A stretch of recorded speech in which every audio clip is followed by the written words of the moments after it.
I'm Alina Rain. I work with trauma patterns as they show up in real life, in real bodies. I have also been a Reiki master teacher for over 13 years, working with energy as a way to support nervous system regulation, grounding, and restoration. I do not use energy work as a substitute for reality or responsibility. I use it for practical support to help the system settle when it is overwhelmed. I also use tarot as a reflective tool, not for bypass, because tarot helps surface subconscious patterns, protective strategies, and stuck loops so they can be seen clearly instead of running in the background. My work is about clarity, safety, and integration, not spiritual performance, not forcing transformation, just tools that help you come back into yourself.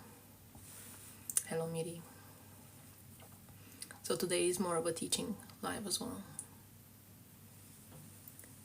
What I want to talk about today is some introductions and some steps for managing flashbacks, which are common when you have to deal with PTSD or CPTSD. Flashbacks are not a mental problem. They are a nervous system response to past danger. When a flashback happens, the body and energy system react as if the threat is happening now.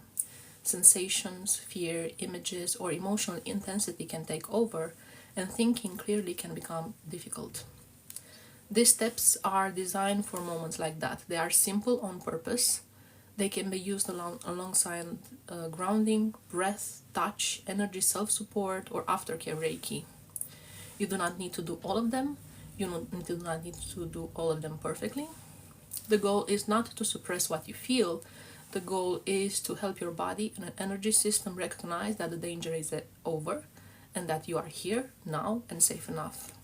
So use what helps, leave what does not. This is support, this is not a test.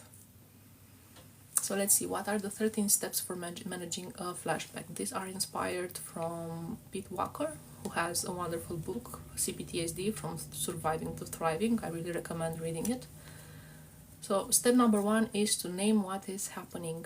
Say it clearly. I am having a flashback. This state pulls you into the past where danger once felt constant. What you are feeling now is memory and body response, not current threat.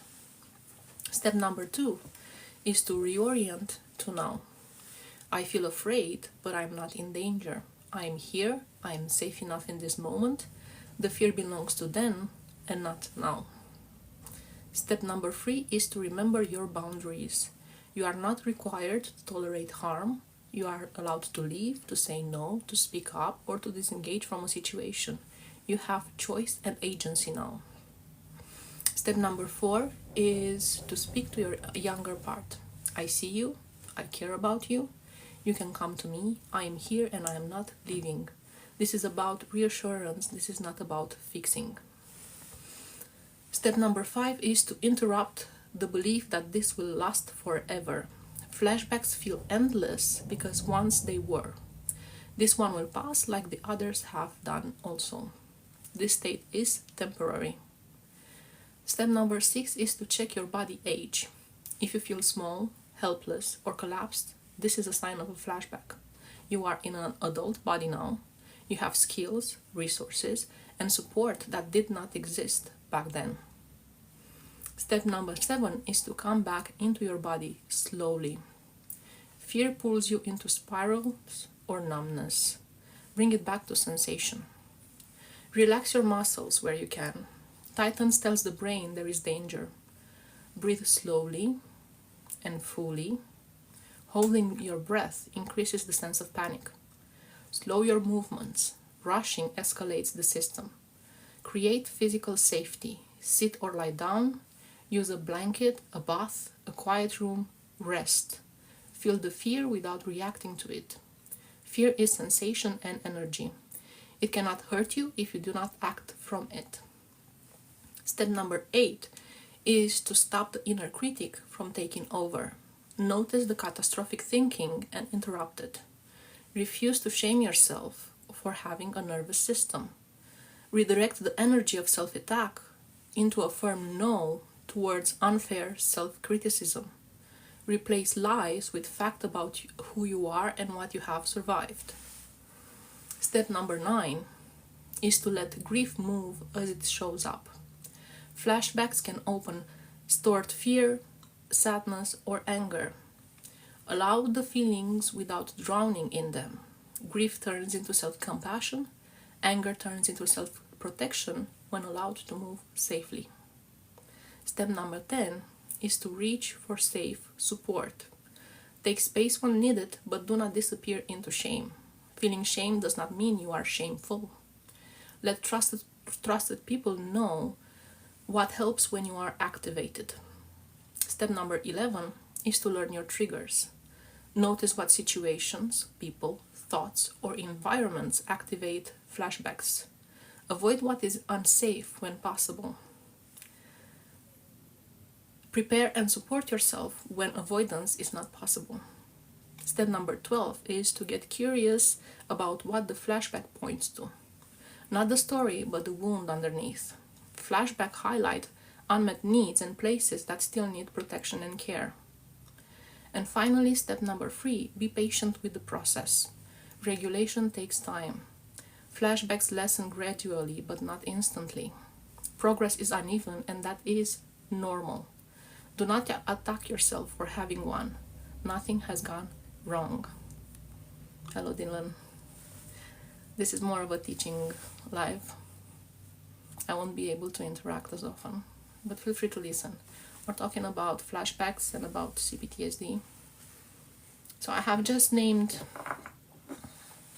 the 13 steps one by one, so you can follow them as you need while you are in the flashback itself as a reminder.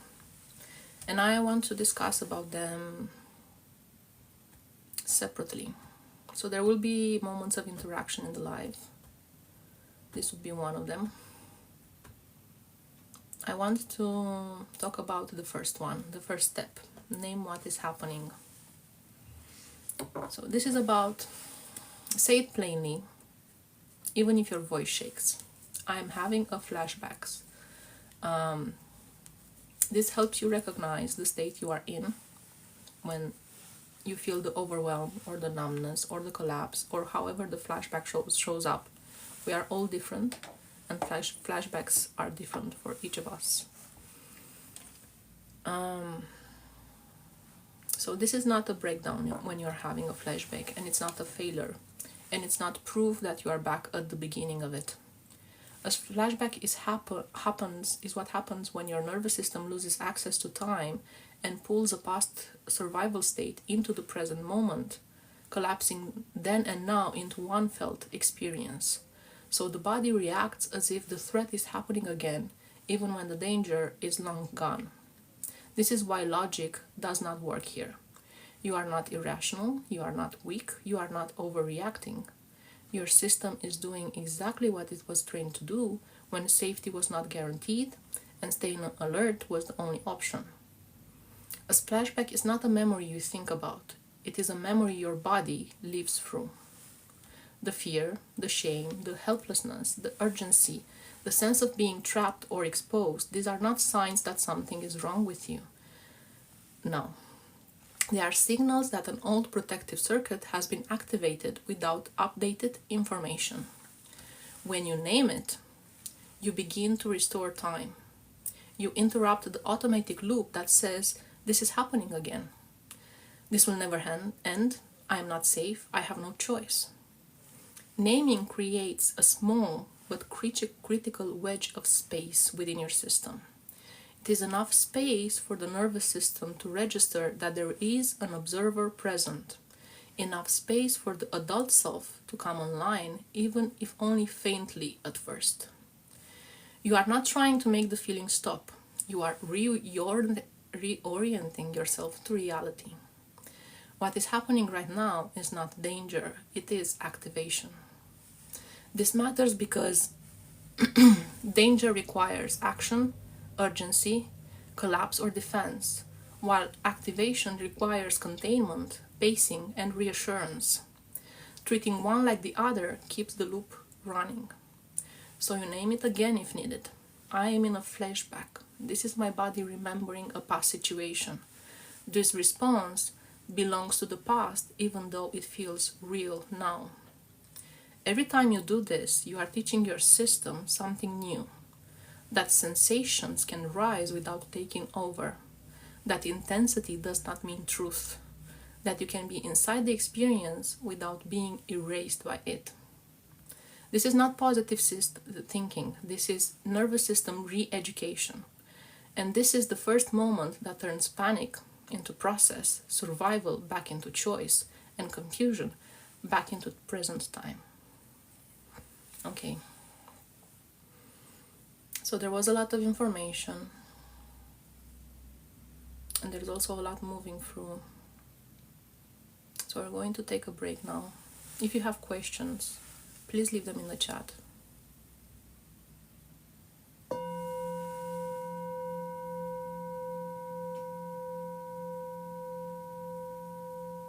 We're just going to let the information settle within our nervous system, our body.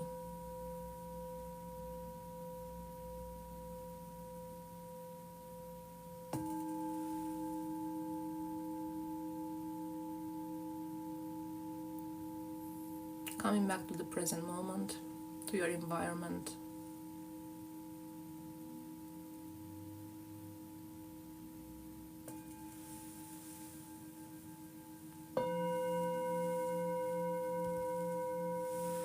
Maybe take a deep breath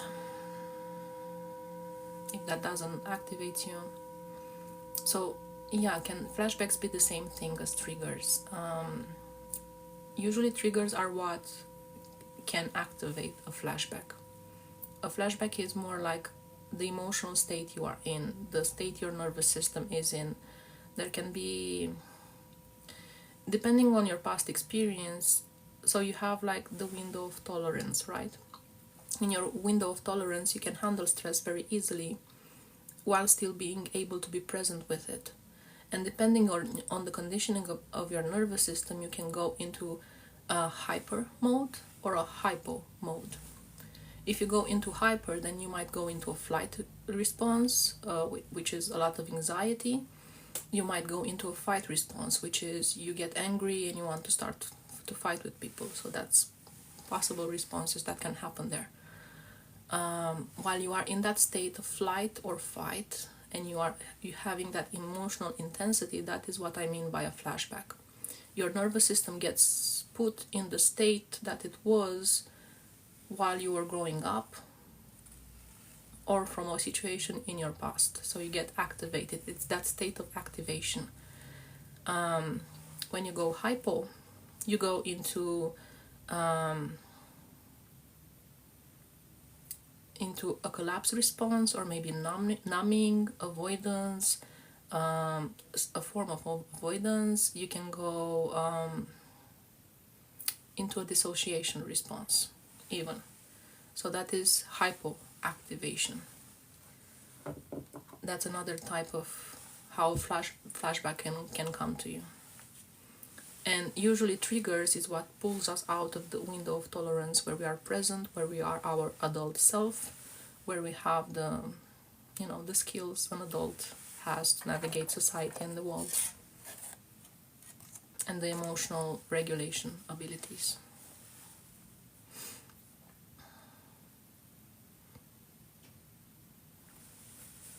Okay, so we're going to discuss the step number 2. I don't know if I can go through all of them today. I will leave room for questions.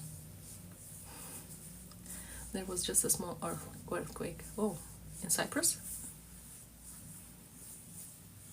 Some comments are filtered. If I don't see them, that's why.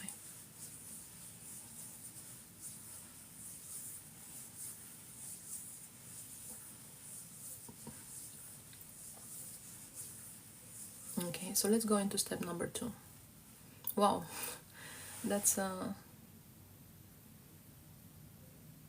I kind of like earthquakes if they don't do destruction, like the small ones. Of course, the big ones are scary. Yeah, let's go to step number 2, which is to reorient to the present. So say it clearly, even if part of you doesn't believe it yet. I feel afraid, but I am not in danger. This matters more than reassurance. This is orientation. Fear doesn't mean threat. Fear means your nervous system is running all data without a timestamp. During trauma, especially repeated or inescapable trauma, the system learns that fear equals immediate danger and that danger equals now. There is no future in that state, no context, no distance. Everything collapses into urgency. So when a flashback hits, your body is not asking for proof or logic, it's asking for time and place. This step is how you give it that. You are not arguing with fear. You are not telling yourself to calm down. You are naming two truths at the same time. Yes, the fear is here, and no, the danger is not. Look around slowly. Let your eyes move. Notice whether you are sitting or standing. Notice the walls, the lights, the objects that belong to your current life, not your past. Say them out loud if you need to, like chair, window, phone, floor. Then anchor into time. Say today's date. Say your age. Say where you live now. These are not just grounding tricks. They are signals of orientation. You are updating the system with new information. You are reminding it that the body grew up, that the environment changed, that the threat did not follow you into this present moment. This is often the hardest part because the sensations feel very convincing. The fear feels intelligent. The urgency feels justified. And this is where trauma confuses intensity with accuracy. Strong sensation does not equal current truth. Reorienting is how you separate felt reality from actual reality without dismissing either. You are not saying nothing bad happened. You are saying something bad is not happening now. That distinction is everything. If your system resists, that does not mean you are doing it wrong. It means the protective parts learned that staying disoriented once kept you alive. You are not overriding them. You are introducing a new option. So you repeat it gently, firmly, as many times as needed. I am afraid and I am safe. I am here, not there. This moment is different. Each repetition strengthens that orientation. Each orientation weakens the loop. This is how the nervous system learns that the present can be contacted without collapse, that awareness does not equal danger, and that safety can be felt even while the fear is still unwinding inside of you. That is regulation, not calm, not relief, just the contact with now, the present moment, right here, right now. Okay, so that was step number 2. Yeah, we need the breath. And again, if you have questions, I will get to them. You can leave them in the chat.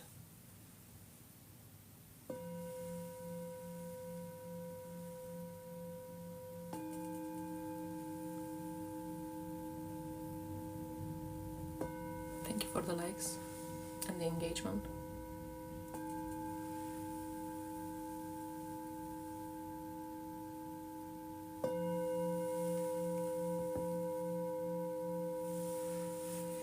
Yeah, we need a breath or two, not too much. Right now. Right here.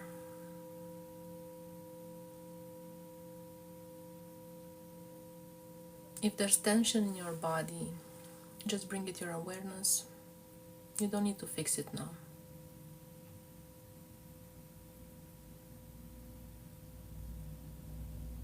Just let the breath naturally create more spaciousness inside of you.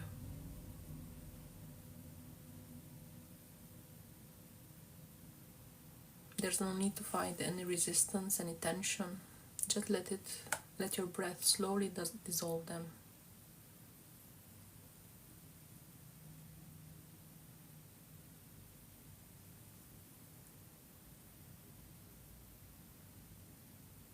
If you need, you can reorient yourself to the environment.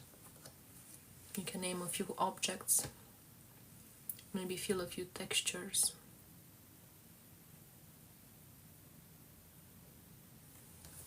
Maybe drink some water.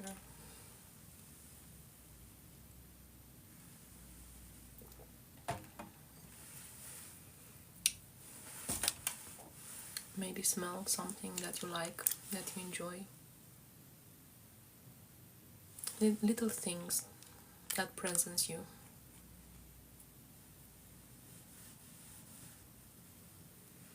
And we're going to take one more breath. Deep breath. And exhale. Hello, body. Welcome. So we're going to move to step 3, which is claim your right to boundaries and protection. This is where orientation becomes power. Trauma teaches the nervous systems that boundaries are dangerous, pointless, or unavailable. That living is not an option. That protesting makes things worse. That endurance is safer than resistance.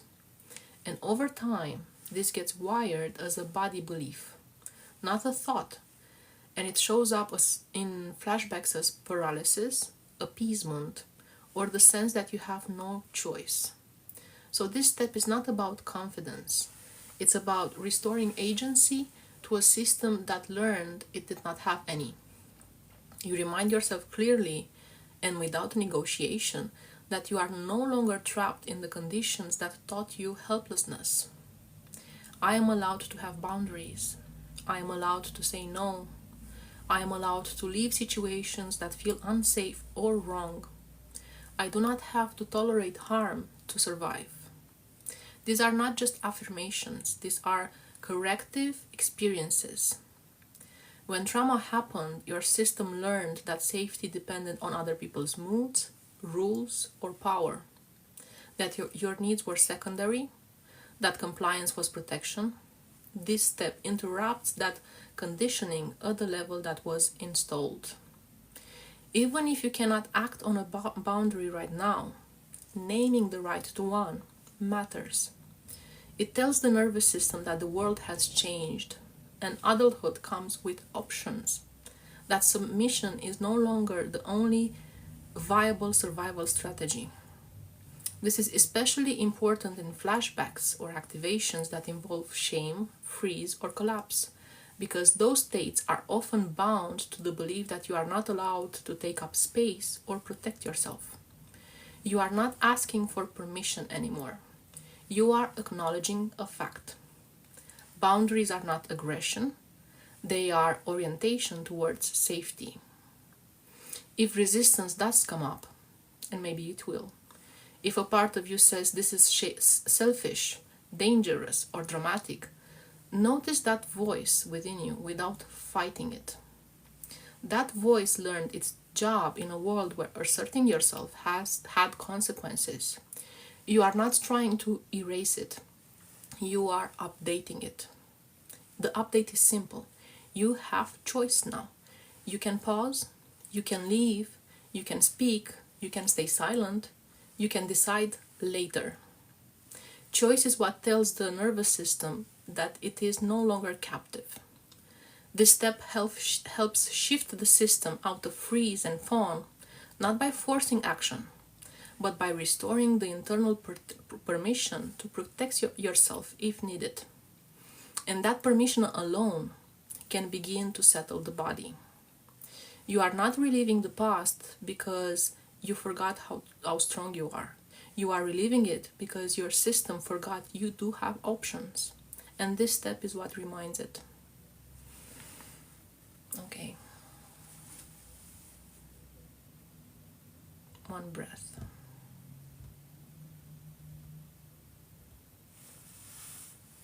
Let's let in flows. I am doing very well, body. I am teaching. Someone named, I had a conversation with a person the other day, and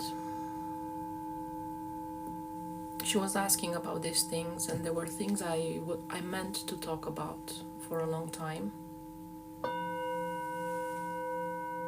So I said, why wait? I prepared something for today. I will upload them to YouTube after. This is why I'm taking time between interacting with the chat. I hope your day is going well, buddy. And Dylan and Miri.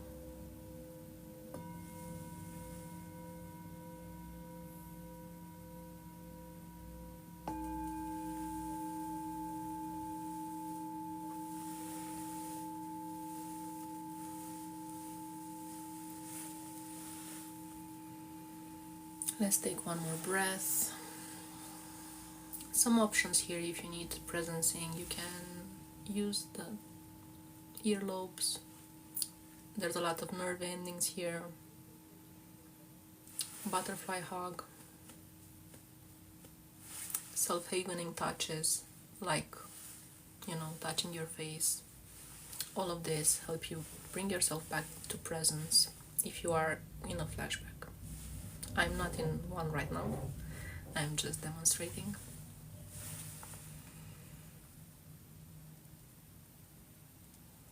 Okay. One more breath.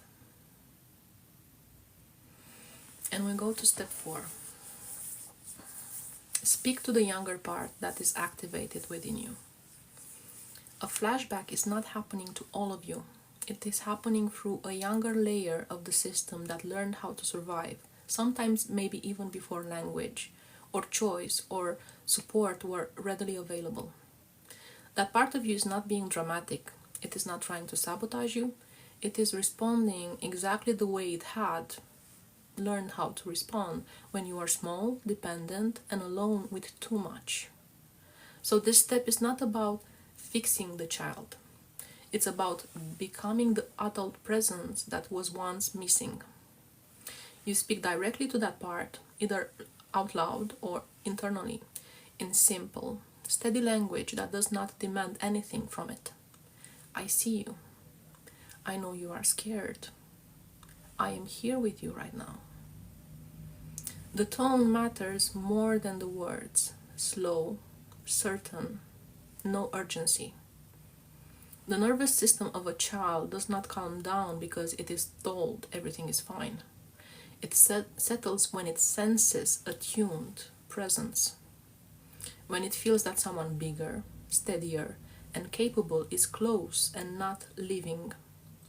You are offering co-regulation from the inside. This is not imagination. This is relational repair happening within the nervous system. During trauma, the child had learned that fear had to be managed alone, that comfort was unreliable, that reaching out might not work, or maybe it might even make things worse. So when a flashback hits, that same expectation comes online. Speaking to the younger part of you, the inner child, interrupts that expectation.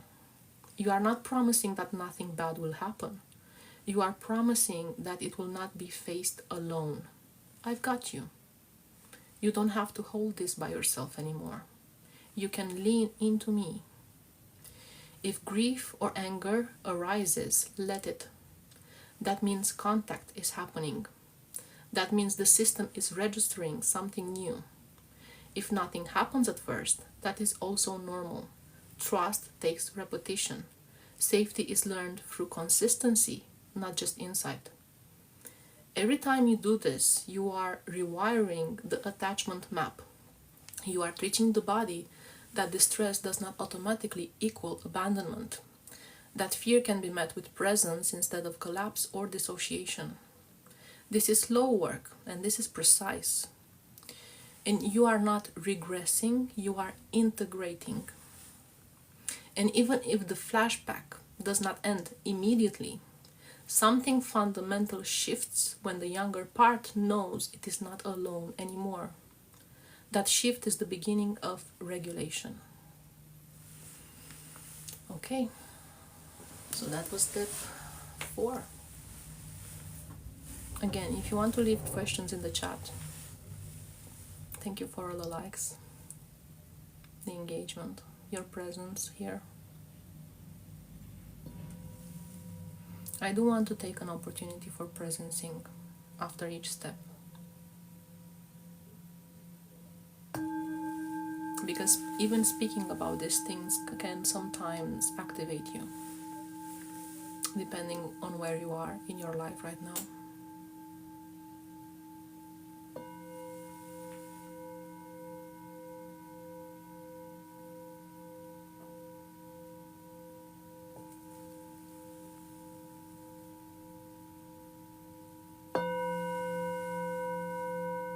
It did activate you.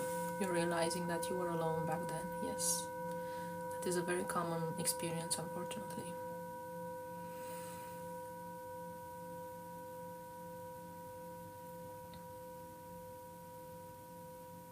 Are you able to connect to the younger part of you? Or not quite ready to make contact?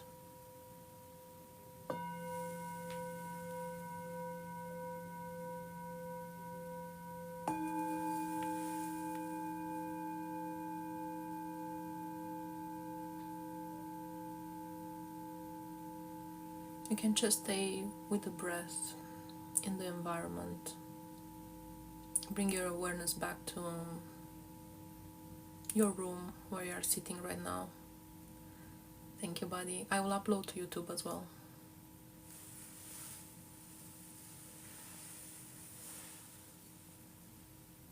I feel like it was me. There is no separation yet. Yeah.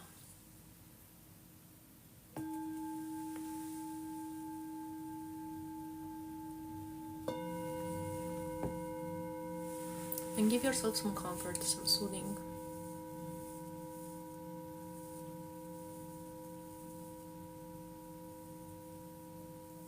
Self-love, self-compassion, self-acceptance.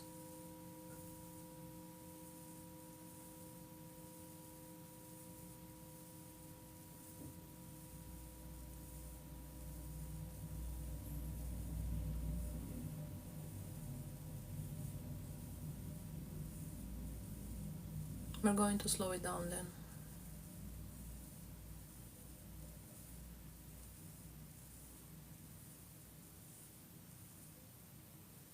We can finish the steps tomorrow. There's 14 of them. We'll get through as many as we can today.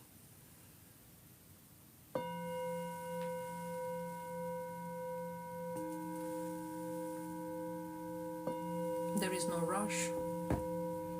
There is all the time in the world.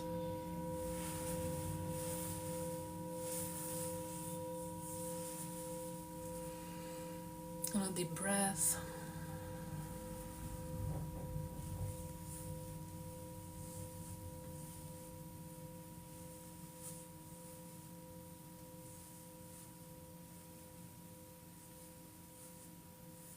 Right here, right now, we are watching this live, and there is no danger.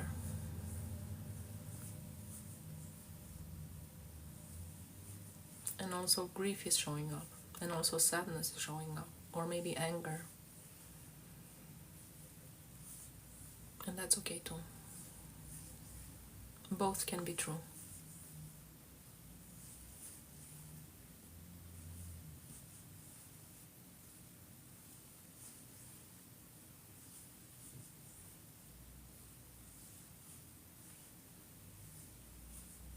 Yeah, the earthquake is quite active. It's quite an activating event, yes.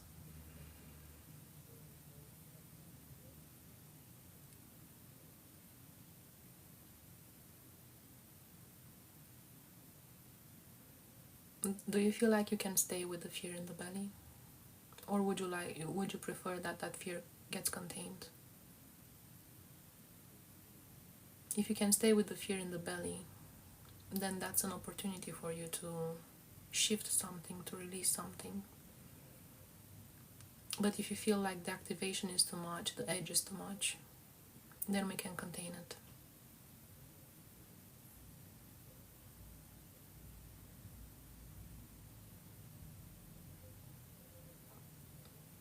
Always go at the pace at which you are comfortable at,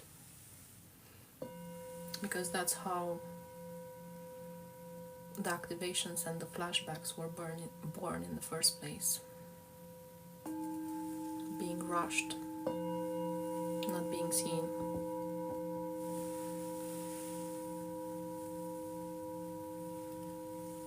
I'm fine with the fear was a part gateway to what is happening now. And you're saying, I'm not alone. Yes, we are not alone. We do need to deal with some things on our own, but we are not alone. Right here, right now. There is support available to us. There are resources and tools available to us.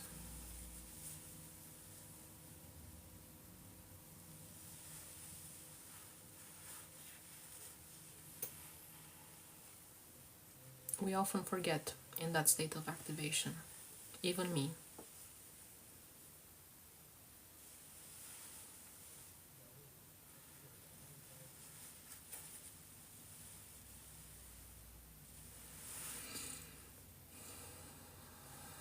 Okay.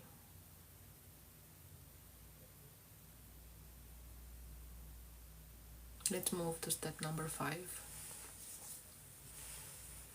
This step is about interrupting the sense that this will never end, the flashback and all that it brings to the surface. Because this is one of the most destabilizing parts of a flashback. Not the fear itself, but the way it feels endless. Like this state has always been here and always will be. Like there is no future beyond this moment. That distortion is not a thought problem. It is a trauma imprint. When you were younger, fear did not have a clear ending. There was no reliable sense of when it would stop, no guarantee of relief, no adult nervous system regulating the situation. So the body learned that distress equals forever. That belief lives in the tissue, in the nervous system, not the mind. So when a flashback activates, the nervous system is not just reacting to a memory, it is reliving a time when the duration was unknown and safety was nowhere to be seen on the horizon. This is why people panic about going backwards or getting stuck. The system is remembering a time when there was no way out. This step is where you gently but firmly challenge that distortion. You remind yourself, not as reassurance, but as fact, that this state does have an ending. This will pass. It always has. I have been through this before and it moved. And you are not trying to rush it. You are restoring time.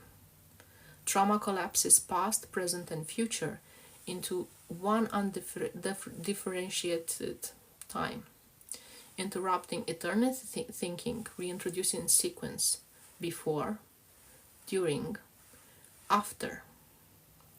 You are helping the nervous system remember that sensations rise, they peak, and then they fall. That intensity is a wave, not a verdict.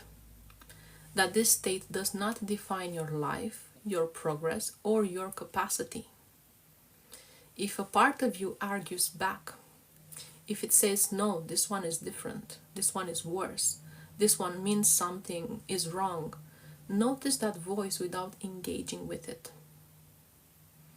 That voice developed when hypervigilance was necessary. You do not need to silence it. You need to outlast it. So you return to repetition, calm, boring, but consistent. This is temporary.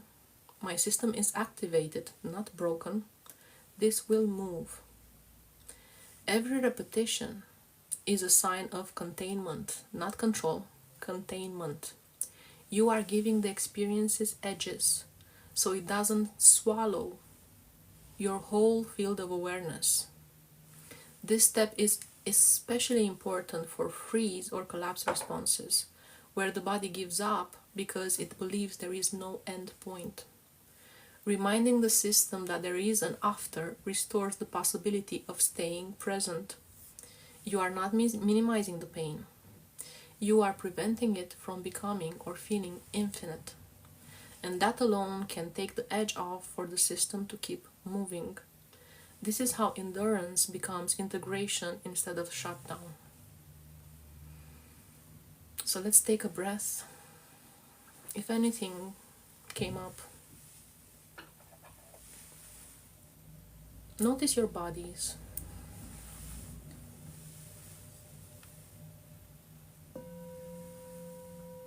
Don't rush to fix tension if there is any in your body. Just notice it. Find the edge of the tension that you feel in your body. Don't rush to go into it to fix it.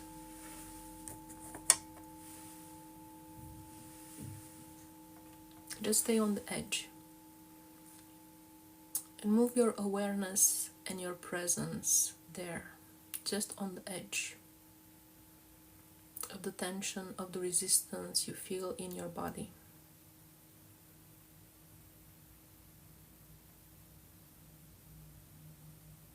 And you can move the edge up and down. Feel free to do that.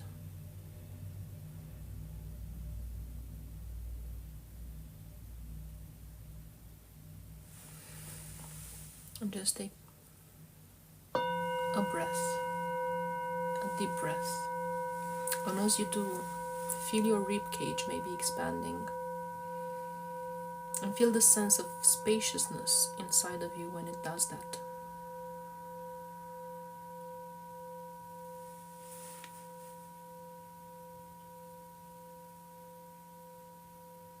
And breathe at your own pace. You don't have to force your breath. Let it come as naturally as it wants to. And if you feel your breath getting stuck, maybe slow down or speed up, whatever is more comfortable for you.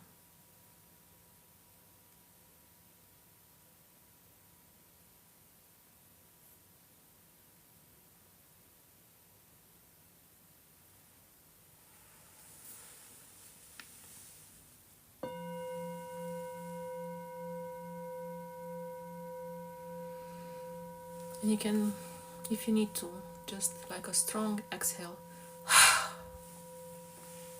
That might help things move sometimes.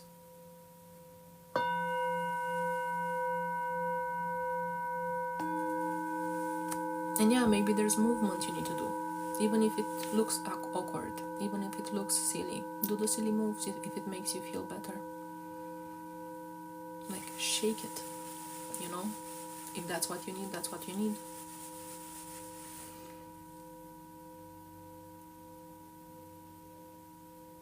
Check in with yourself. Do you need containment? Do you need movement? Do you need release? Do you need to flow? These are all options, invitations. Find what suits you.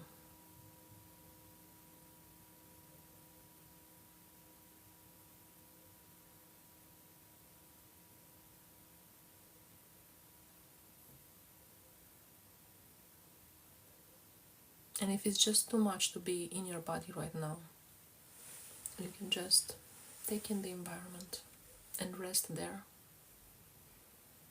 That's okay too. As long as it is your choice, that's okay too.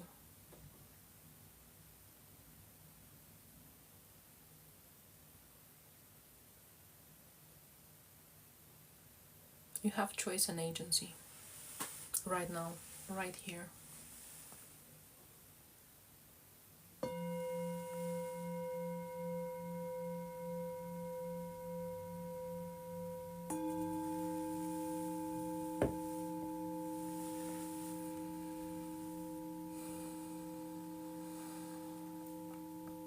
Maybe your shoulders can drop. Maybe you need to put a foot on the ground and really feel the ground beneath your feet.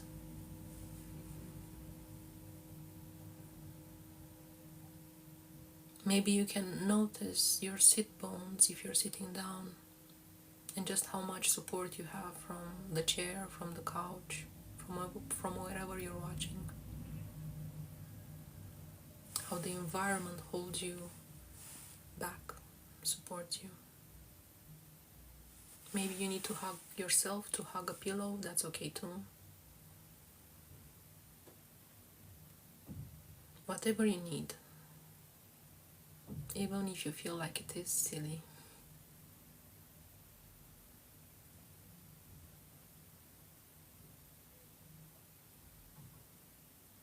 If it brings you comfort, it's never silly. You can hum.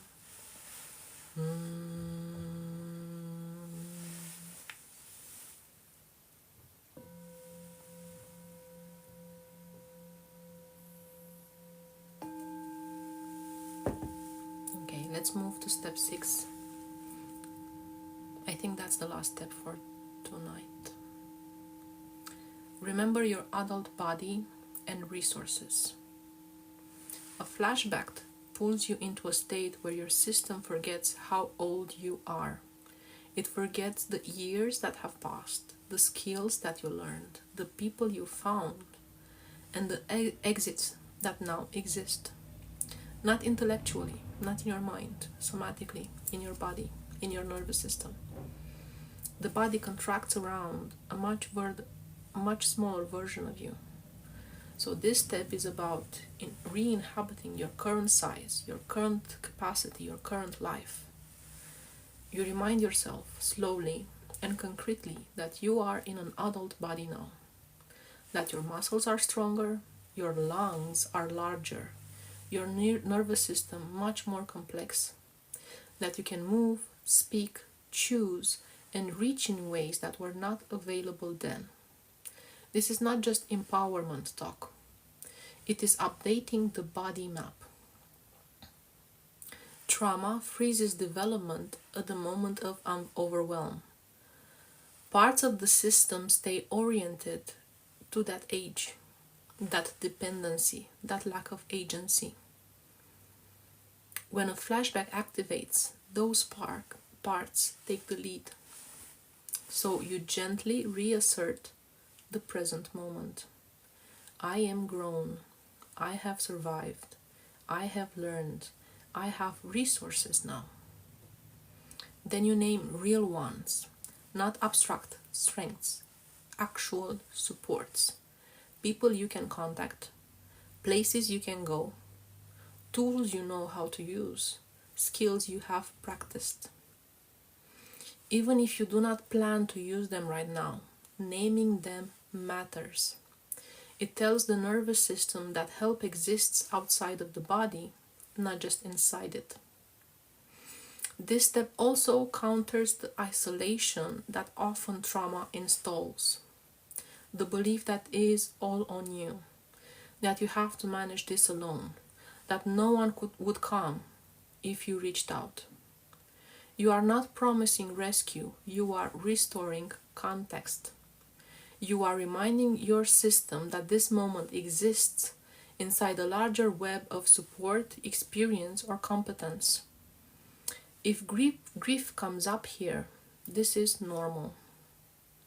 Many people feel the gap between what they have now and what they needed then. Let that grief be there without drowning in it. Grief means recognition. Recognition means integration. This step often brings a subtle shift, a sense of space, a slight widening of your window of tolerance, of your window of presence. That feeling that you are not as small as the fear says you are. That shift matters. You are not erasing the past, you are locating it.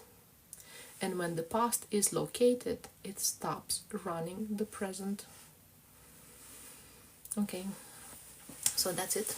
That's it for today, because it was a lot. Do we need something here? Yeah, I feel like we need some movement. It was a lot of information. And it's information that needs to be heard at a deeper level than just your mind, intellectually. It's information that needs to be practiced, repeated, integrated.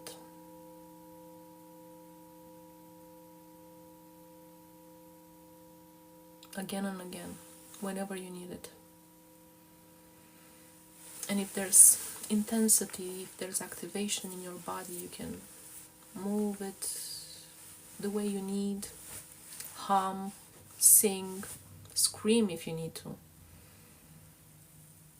I need to sway.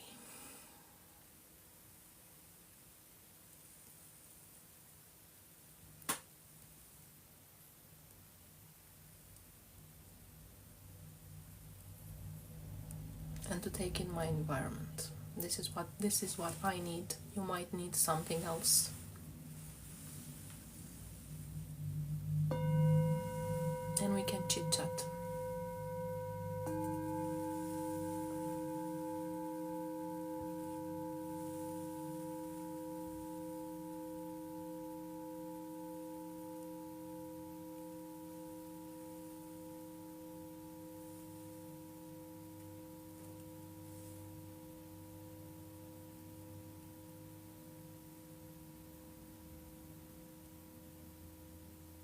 There are things that have moved for me and other people here. A little more spaciousness inside of us, a little more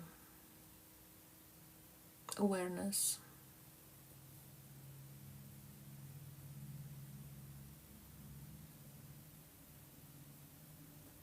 a little more integration, some heaviness that came through, layers of it.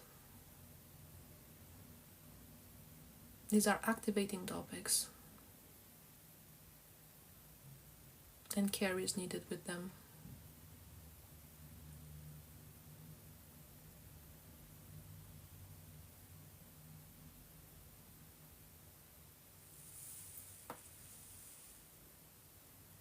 Thank you for all the likes. Wow, 9,000 likes. Thank you so much.